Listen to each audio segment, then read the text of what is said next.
देशात निवडणुकीची संहिता लागू करून उन्नत लोकशाहीला चालना देणारे दिवंगत निवडणूक आयुक्त टी.एन. शेषन यांना पीपल्स हेल्पलाईन आणि भारतीय जनसंसदेच्या वतीनं शहरातील हुतात्मा स्मारकात भारतीय लोकशाही रत्न अशी राष्ट्रीय मानवंदना देण्यात आली। देशात निवडणुकीची संहिता लागू करून उन्नत लोकशाहीला चालना देणारे दिवंगत निवडणूक आयुक्त टी.एन. शेषन यांना पीपल्स हेल्पलाईन आणि भारतीय जनसंसदेच्या वतीनं शहरातील हुतात्मा स्मारकात भारतीय लोकशाही रत्न अशी राष्ट्रीय मानवंदना देण्यात आली। तर आचारसंहितेच्या नावावर संपूर्ण महाराष्ट्रात अनागोंदी चालवल्याचा ठपका ठेवून सध्याच्या निवडणूक आयोगाला पगार हमी पांढरा मक्त्या संघटनेच्या वतीनं घोषित करण्यात आले। प्रारंभी महात्मा गांधी, भारतरत्न डॉक्टर बाबासाहेब आंबेडकर यांच्या प्रतिमांना पुष्पहार अर्पण करून निवडणूक आयुक्त टी.एन. शेषन अमर रहेच्या घोषणा देण्यात आल्या। यावेळी ॲडव्होकेट कारभारी गवळी, अशोक भोसले, डॉक्टर योगेंद्र खाकाळ, आनंद आढाव, रमा आढाव, शाहीर काणू सुंबे, दिलीप जाधव, पोपट भोसले, अरुण खिची, अमित थोरात, नारायण रोडे, वीरबहादूर प्रजापती, दिलीप घुले, सुधीर भद्रे, अशोक सब्बण, संतोष खामकर आदी उपस्थित होते।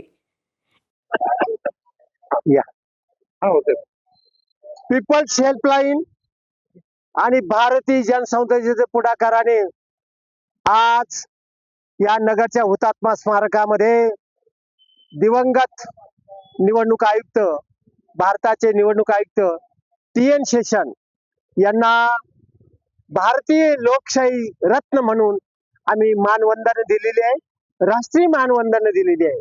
आपल्याला माहित आहे की टी.एन. शेषन हे निवडणूक आयुक्त होण्याच्या अगोदर बिहारमध्ये मोठ्या प्रमाणे मतपेट्या पळवल्या जायच्या, कोणाच्या नावावर कोणी मतदान करायचं आणि सगळ्या काही गडबडी व्हायच्या। त्याच्यामधून खासदार, आमदार सहजासहजी निवडून यायच्या। ज्याच्याकडे पैसा होता, ज्याच्याकडे मसल पॉवर होती, त्यांचा आमदार, खासदार मागच्या दाराने नक्की होणं त्यावेळेला शक्य होतं। पण भारतामध्ये आचारसंहिता लागू केली, निवडणूक आचारसंहिता लागू केली आणि फार मोठं नियंत्रण आलं।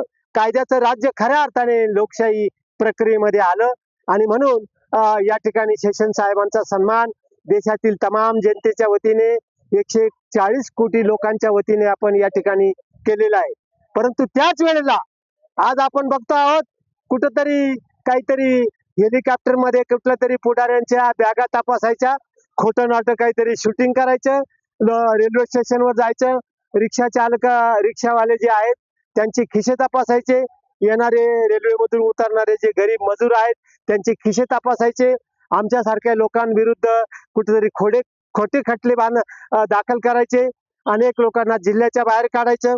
हे आजचं जे निवडणूक आयोग आहे त्यांचा हा सगळा काही लबाडीचा धंदा चालू आहे। सध्याचे सत्ताधीश जे आहे त्यांच्या ताटाखालचं मांजर सध्याचं निवडणूक आयोग झालेला आहे। आणि या ठिकाणी मी तुम्हाला सांगतो की आज 3000 ते 5000च्या भावाने मत खरेदी केले जातात, हजारोच्या संख्येने लोक पंक्ती बसतात, जेवणावळी चालू आहेत। हे निवडणूक आयोगाला दिसत नाही का? हे निवडणूक आयोगाला दिसत नाही का? ज्या ठिकाणी रांगोळ्या, कुठेतरी मेहंदी याच्यावर खर्च केला जातो, कोट्यावधी रुपये खर्च केले जातात, हे दिसत नाही का? म्हणून निवडणूक आयोग जे आहे हे टाळ्या वाजवणारा आयोग आहे आणि म्हणून या सध्याच्या निवडणूक आयोगाला हे पगार हमीवरचा पांढरा मक्कात्या म्हणून आम्ही या ठिकाणी घोषित केलेले।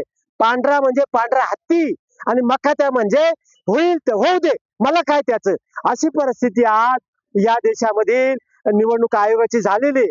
म्हणून या देशातील लोकशाहीला फार मोठा धोका निर्माण झालेला आहे आणि आज देशामध्ये आणि विशेषतः महाराष्ट्राच्या निवडणुकीमध्ये आज आपण जी परिस्थिती बघतो आहोत की जे सत्ता पेंढारी आहेत, सत्ता पेंढाऱ्यांनी मसल पॉवरच्या मदतीने ताबेमारी करून आणि या देशामध्ये इथं महाराष्ट्रामध्ये आमदार निवडण्याचा जो घाट घातलेला आहे, याच्यामधून फक्त एकच गोष्ट आहे, ती म्हणजे काय? कुबेरशाही महाराष्ट्रामध्ये येते आणि याचा निषेध करण्यासाठी आम्ही या ठिकाणी शेषन साहेबांना सन्मान केलेला आहे। महात्मा गांधीजी, डॉक्टर बाबासाहेब आंबेडकर यांना पुष्पहार, त्यांच्या प्रतिमेला हार दाखल करून आम्ही हुतात्मा स्मारकावर फुलं वाहिलेली आहेत आणि या लोकशाहीचं रक्षण करण्यासाठी आम्ही जीवाच्या आकांताने लढत आहोत. लोकांनी आम्हाला साथ दिली पाहिजे. म्हणून ढबू त्या ओळखा, शेजाऱ्याला कळवा. सत्ता पेंढारी ओळखा, शेजाऱ्याला कळवा. जय शिवाजी, जय डिचुकावा. धन्यवाद. NTV news Marathi, Ahmednagar.